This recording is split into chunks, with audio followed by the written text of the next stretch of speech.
Tuhan, kami mohon anugerah-Mu pada setiap kami, baik yang berbicara maupun yang mendengarkan. Tuhan, kami siap untuk merenungkan kebenaran firman-Mu. Sungguh Tuhan, kami mohon Engkau yang berbicara pada setiap kami. Sehingga siapapun dari kami yang berkata-kata maupun mendengarkan, sungguh Tuhan kami mendapatkan firman dari Tuhan itu sendiri. Berbicaralah pada setiap kami Tuhan, di dalam nama Tuhan Yesus kami berdoa. Amin. Silakan duduk saudara yang dikasihi Tuhan. Salam sekali lagi untuk saudara, kiranya di dalam kasih karunia Tuhan kita boleh terus bertumbuh dalam pengenalan yang semakin utuh akan Dia dan akan kehendaknya. Dan hari ini kita akan merenungkan sebuah tema, beri yang terbaik untuk Dia yang memberikan dirinya. Dan hari ini merupakan minggu sengsara atau minggu prapaskah yang pertama, saudara, menjelang nanti kita memasuki minggu Paskah di April, minggu yang kedua. Kita bersyukur untuk penyertaan Tuhan sampai saat ini. Dan saudara, kita akan sama-sama membaca satu ayat firman Tuhan ini yang kita kenal merupakan bagian dari doa Bapa kami. Matius pasal 6 ayat 9, mari kita sama-sama membacanya. Bapa kami yang di surga, dikuduskanlah namamu. Sedemikian jauh saudara pembacaan dari firman Tuhan. Yang berbahagia ialah orang yang mendengarkan firman Allah dan memeliharanya. Saudaraku, ada seorang yang bernama Z, dia menikah kurang lebih 2,5 tahun. Dikaruniai 1 orang anak. Z ini sibuk bekerja dan entah mengapa saudara ketika kembali ke rumah, Z ini menjadi pribadi yang selalu terfokus dengan aktivitasnya saja. Dia bisa sibuk dengan hobinya, mengutak-ngatik gadget, atau hobi yang lain di rumah, atau dia kembali membuka laptopnya bekerja walau sudah pulang ke rumah. Istri dari Z ini sebenarnya stres berat. Karena sang suami tidak membantunya ketika di rumah ikut merawat sang anak, menggantikan popoknya, memberi makan, tidak bermain dengan anaknya, tidak peduli dengan pekerjaan rumah sama sekali. Namun saudara, sang istri ini adalah pribadi yang dapat mempengaruhi suaminya. Maka Z bertemu seorang hamba Tuhan dan pada akhirnya diketahui bahwa ternyata saudara Z itu yang pertama tidak sadar identitasnya. Tidak sadar jati dirinya. Siapa dirinya saat itu, yaitu dia menjadi suami dan ayah. Dia masih menyadari dirinya tidak ubahnya seperti di masa sebelum menikah. Dan yang kedua, dia tidak tahu apa yang semestinya dilakukan sebagai seorang suami dan ayah. Nah saudara sekalian, 2 hal ini adalah 2 hal yang menentukan bagaimana saudara dan saya dan semua orang mengelola hidup ini. Identitas diri yang pertama atau jati diri, keberadaan diri, siapa kita. Yang kedua, apa yang harus dilakukan terkait dengan identitas diri itu. 2 hal ini menentukan misalnya bagaimana kita menggunakan waktu. Contohnya Z tadi, menggunakan waktunya untuk dirinya sendiri. Menggunakan tenaganya. Misalnya Z itu tadi menggunakan energinya, tenaganya ketika di rumah tetap untuk dirinya sendiri. Dan 2 hal ini turut menentukan bagaimana seseorang mengelola berkat-berkat materi yang diberikan oleh Tuhan. Nah saudara sekalian, hari ini kita membaca tadi dari Matius pasal 6 ayat 9. Dan pertama-tama kita akan memikirkan saudara, identitas apa yang kita dapat pelajari melalui teks ini. Yang populer kita kenal sebagai doa Bapa kami di sini menyatakan tentang Allah di surga. Allah sang pencipta sementara kita adalah ciptaan. Karena Dia sang pencipta semua darinya, maka kita bergantung penuh kepadanya. Namun sayang saudara bahwa manusia jatuh ke dalam dosa. Karena dosanya maka kita semua terancam memperoleh hukuman kekal karena dosa kita. Tapi puji Tuhan karena Allah yang penuh rahmat. Allah menjadi manusia yaitu Yesus Kristus, dia mati di kayu salib, bangkit dari antara orang mati, memberikan kepada orang yang percaya kepadanya hidup yang kekal. Dan oleh anugerah Allah kiranya saudara dan saya, baik saudara di rumah maupun saudara di gereja, betul-betul percaya kepada Yesus Kristus. Sehingga kita tidak binasa, memperoleh hidup yang kekal.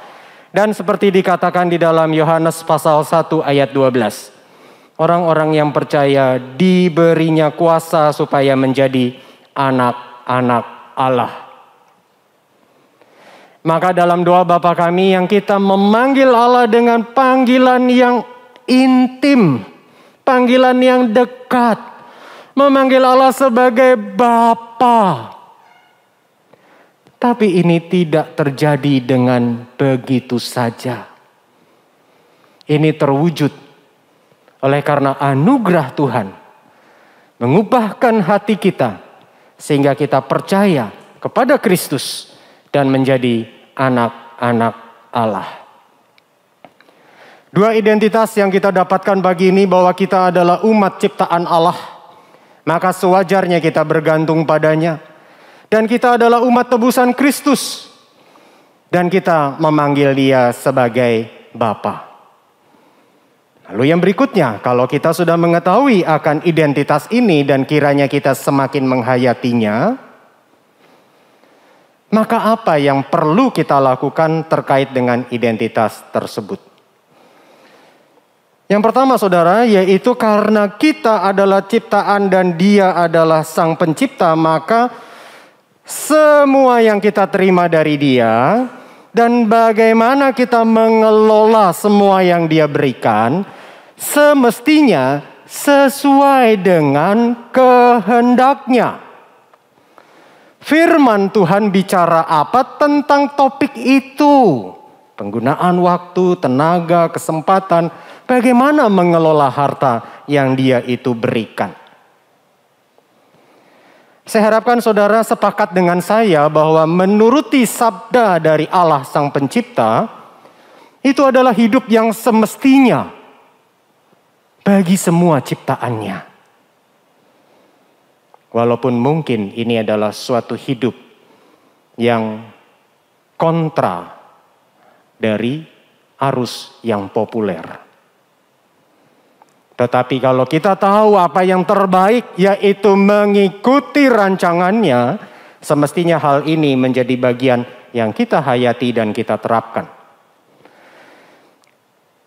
Semestinya hidup kita sepenuhnya mengikuti dia. Yang kedua, kalau kita adalah umat tebusan Kristus, di mana dia menebus kita dengan darahnya yang mahal, maka semestinya hidup kita berpusatkan Kristus. Tetapi kan pertanyaannya bagaimana dalam keseharian kita bisa hidup semakin serupa Kristus. Sebab dalam sehari-hari aktivitas kita berhadapan dengan bermacam situasi. Maka saya ingin sharingkan saudara bagaimana saya selalu belajar untuk dapat hidup memilih segala sesuatu yang lebih berpusatkan Kristus. Yaitu ada 3 prinsip saudara. Prinsip yang pertama yaitu apa yang paling memuliakan Tuhan. Dalam segala konteks, segala situasi, pilih yang paling memuliakan Tuhan. Yang paling sesuai dengan kebenaran firman.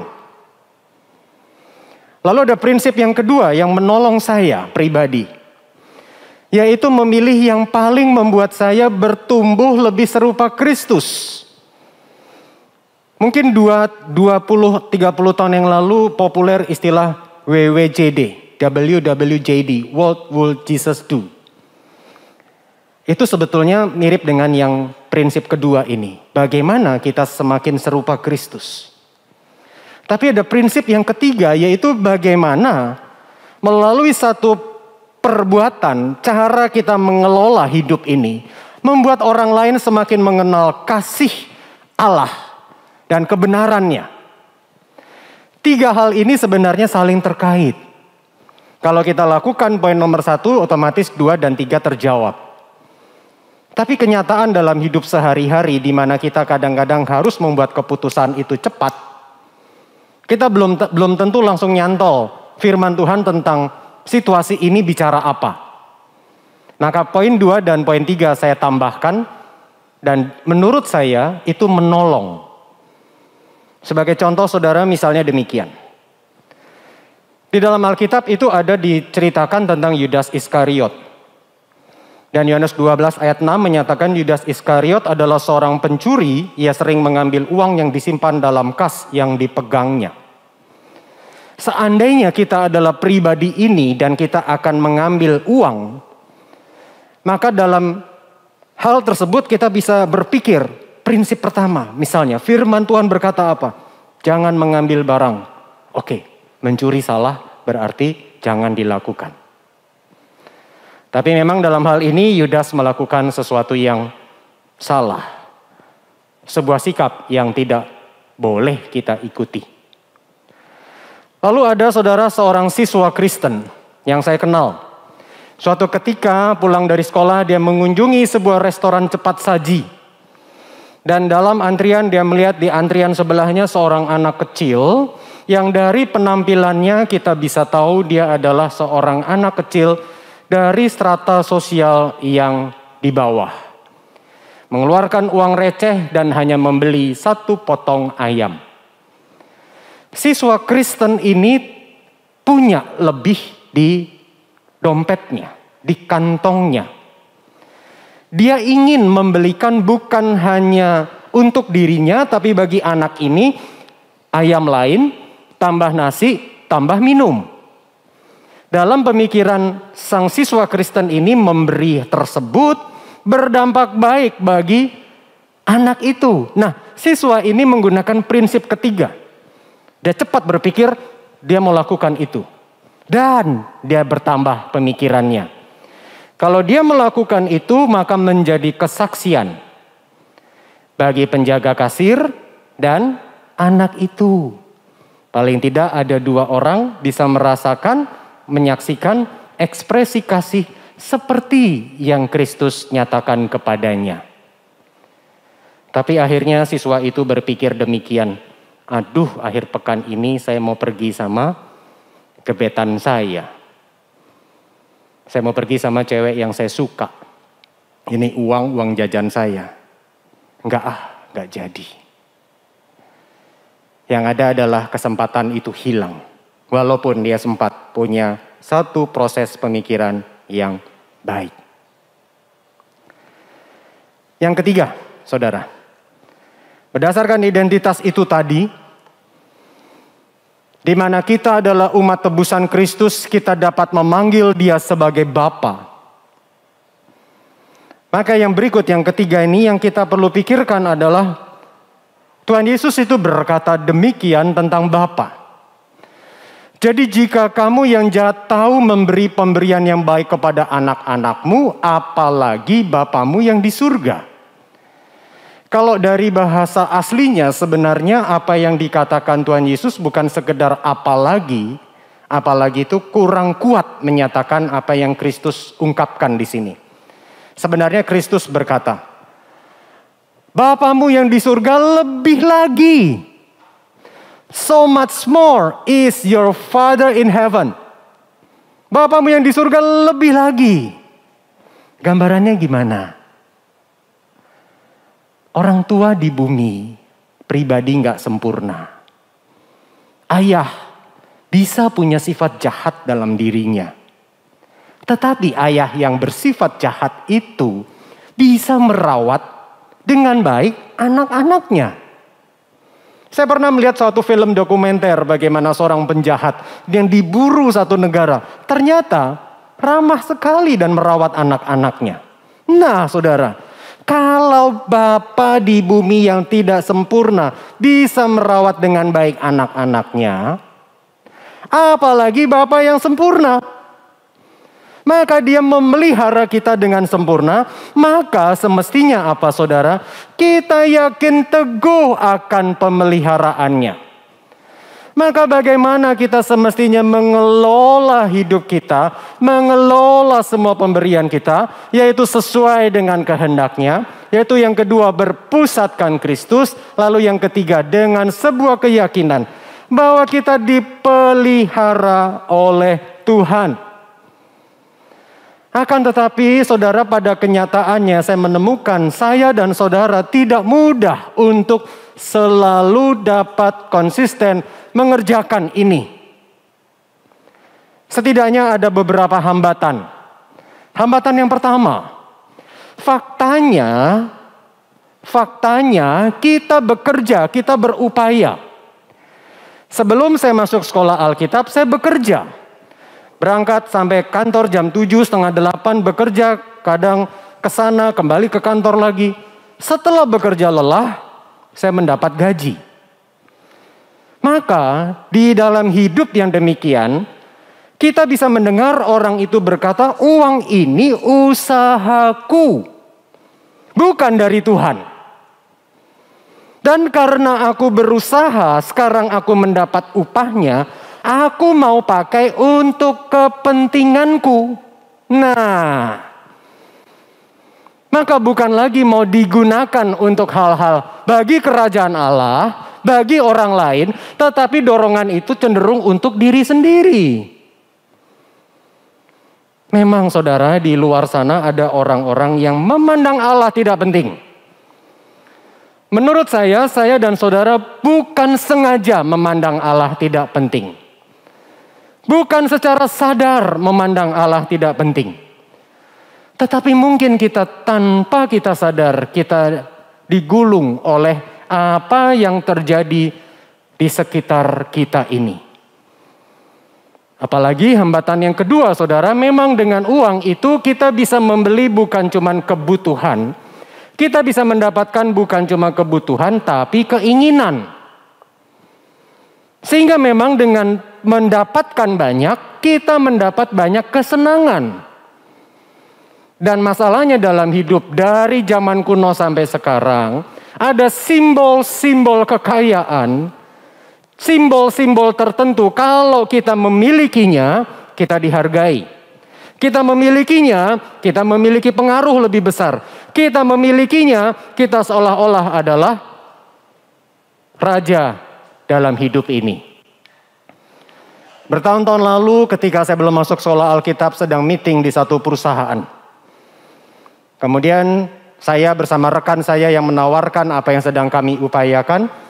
Di meeting itu akhirnya saya tahu itu dari level direksi sampai staf paling bawah.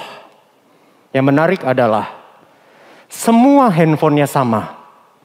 Handphone paling mahal pada zaman itu. Di zaman dimana masih sangat populer handphone sejuta umat. Mereka satu kantor itu handphonenya sama. Handphone paling mahal saat itu. Bukan karena kebutuhan. Tapi karena gaya hidup. Kita punya banyak. Kita bisa mendapat tempat parkir khusus di bank kita. Punya akses ke ruang khusus yang nyaman dan mewah. Dilayani oleh orang-orang yang khusus. Sehingga kita terasa menjadi orang yang sangat spesial dalam hidup. Disadari atau enggak, terus ada dorongan ingin lagi, ingin lagi, ingin lagi. Dan tanpa disadari kemudian ini untukku, ini kesenanganku, aku gunakan ini, aku mendapat semua ini. Hambatan yang ketiga. Saudara, dengan pemberian dari Tuhan berupa materi, maka memang kita bisa membuat kalkulasi secara alamiah. Besok kebutuhan sehari-hari terpenuhi. Tahun yang akan datang anakku akan sekolah ke jenjang lebih tinggi, oh tersedia. Kalau terjadi sesuatu dalam hidupku, oh dana ini ada. Kalkulasi yang manusiawi. Di saat sebelum pandemi bisnis masih reguler berjalan, Kepastian mendapatkan keuntungan, kepastian mendapatkan prospek itu ada, lebih terprediksi, oh tenang. Berkat materi memang memberikan rasa aman. Maka kita sebagai orang Kristen kalau kita percaya bahwa Tuhan menjaga, Tuhan memelihara, itu jangan-jangan sebetulnya di belakang kepala kita itu ada kalkulasi yang sadar nggak sadar, mungkin tersembunyi tapi kira-kira seperti ini. Kita tenang, kita aman, kita nyaman karena kita tahu punya uang cash sejumlah sekian. Kita punya aset tidak liquid yang kapanpun bisa dijual. Dan kita tahu besok pekerjaan, bisnis masih ada. Peluang mendapatkan penghasilan masih ada. Dan tentu ada Tuhan di sana. Tuhan dengan semua janjinya yang sudah kita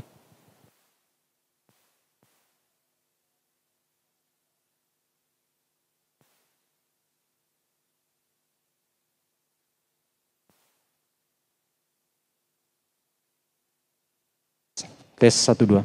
Tuhan dan janjinya yang sudah kita ketahui. Saudara sekalian, akan tetapi ketika pandemi itu terjadi, maka bagaimana saudara? Pekerjaan atau bisnis ini mungkin berkurang, bukan berarti hilang sama sekali, tetapi mungkin lebih kecil peluangnya. Dan karena peluang untuk mendapatkan di hari esok itu berkurang, maka cash pun mengecil karena kita gunakan. Sementara emas tidak mudah dijual karena perputaran ekonomi tidak lancar, properti sulit dijual, surat berharga, indeks harga saham sedang menurun, dijual sekarang rugi. Maka 3 ini tidak ada, tinggal tersisa 1. Ada Tuhan di sana. Tetapi Tuhannya kecil saja. Ibaratnya saudara kita membangun rumah dengan 4 pilar. Pilar yang terujung yaitu Tuhan ada tapi pilarnya kurus dan ramping. Ketika pandemi melanda 3 pilar besar ini hancur. Maka yang ada adalah bangunan tersebut runtuh. Yang semestinya bagaimana? Ada 1 pilar besar yang menyangga semua, yaitu Tuhan. Pilar-pilar lain itu adalah tambahan yang Tuhan berikan. Tapi pilar-pilar itu tidak menentukan kuatnya struktur bangunan. Ada di sana untuk mempercantik. Tetapi kalaupun dibongkar, nggak masalah. Tempat kediaman saya di Jakarta pernah dibongkar. Karena papa mendapatkan berkat. Ada tiang yang dibongkar nggak ada masalah. Itu tidak menyangga struktur.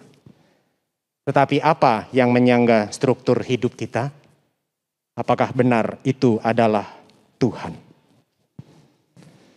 Saudara, ada firman Tuhan yang berkata demikian. Di mana hatimu berada, di mana hartamu berada, di situ juga hatimu berada. Saudara, firman Tuhan ini sebetulnya menegaskan kepada kita, yaitu bahwa masalah mengelola harta dan memberi yang terbaik kepada Tuhan, bukan masalah budgeting. Bukan masalah seberapa penghasilan tetap kita, tetapi masalah hati.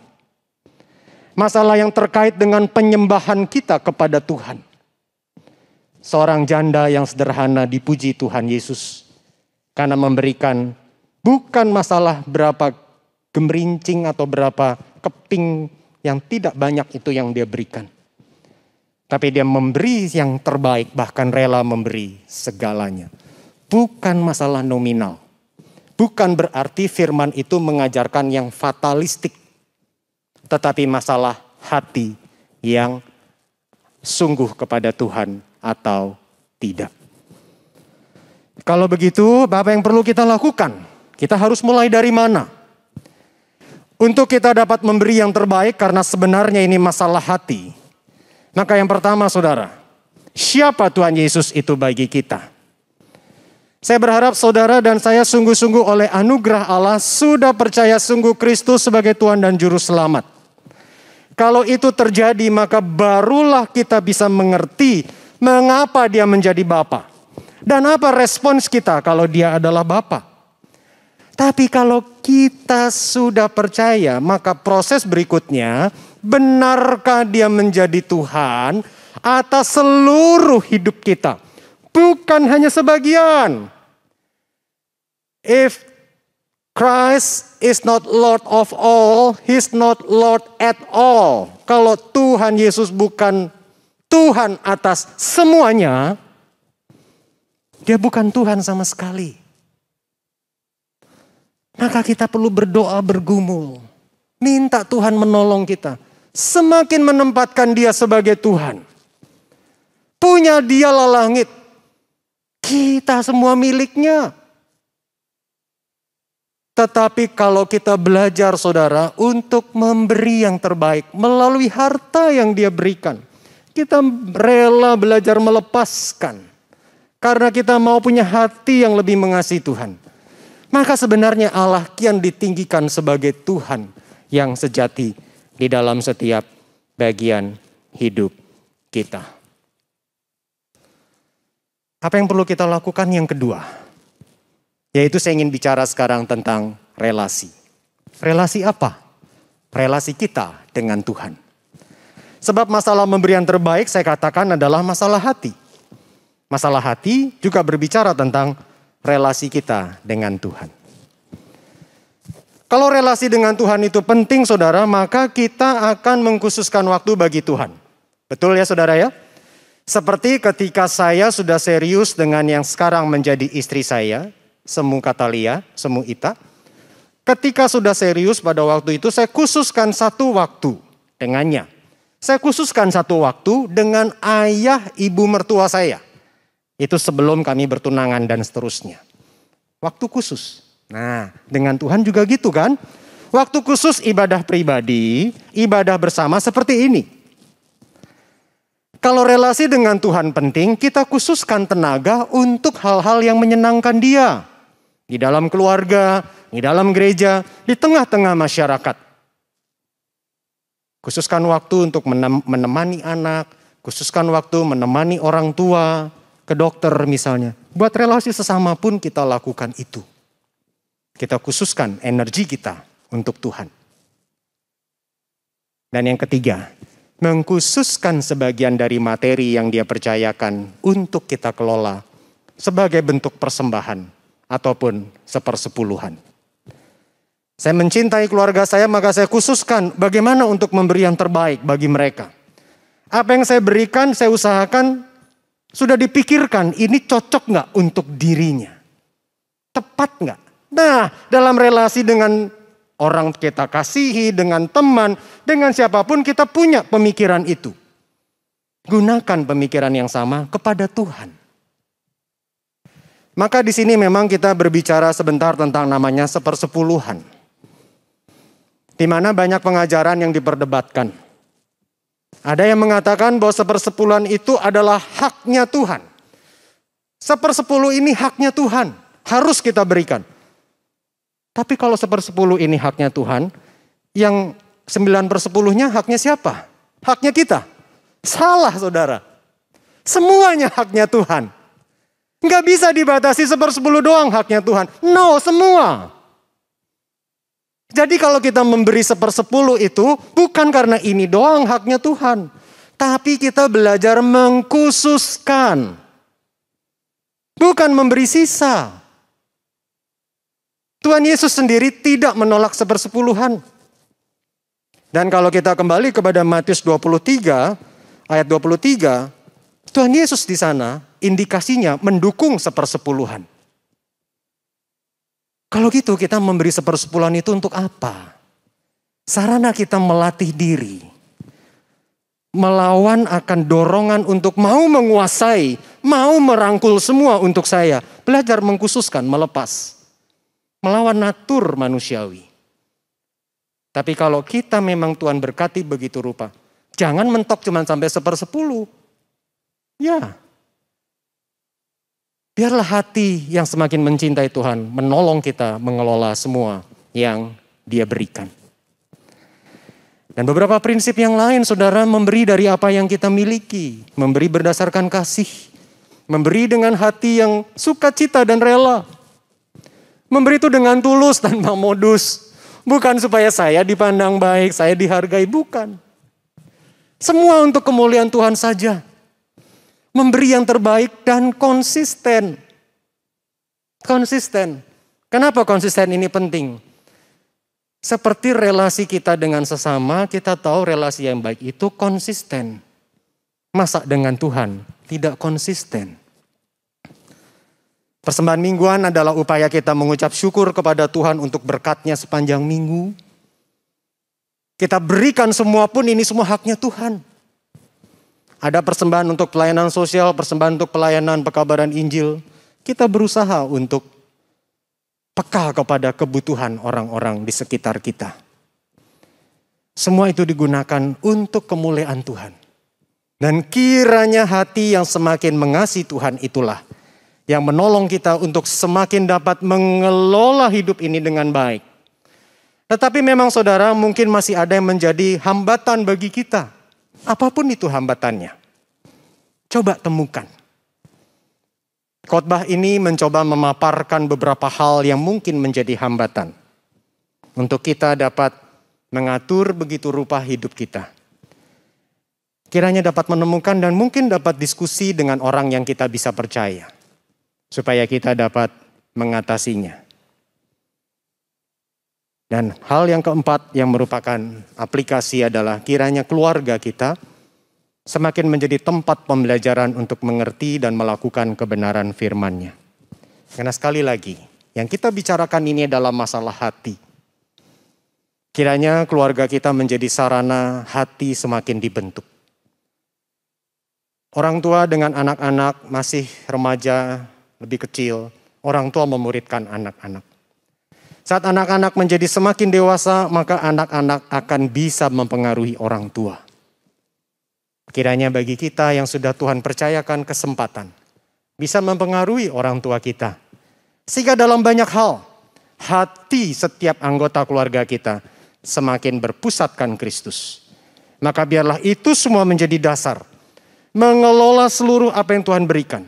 Untuk hanya satu tujuan, kemuliaan-Nya dan kemuliaan-Nya. Mari kita berdoa. Tuhan, kami bersyukur untuk segala kasih karunia-Mu, segala rahmat-Mu. Kiranya tolong kami untuk dapat mengerti akan kebenaran-Mu dan melakukannya. Biarlah di dalam sebanyak hal, bukan hanya mengenai pemberian materi, tetapi tenaga, kesempatan, waktu, hidup kami berikan bagi Tuhan. Berdasarkan hati yang sungguh-sungguh mengasihi-Mu, berpusatkan Kristus, berserah penuh kepadamu. Di dalam nama Tuhan kami Yesus Kristus kami berdoa. Amin. Tuhan memberkati.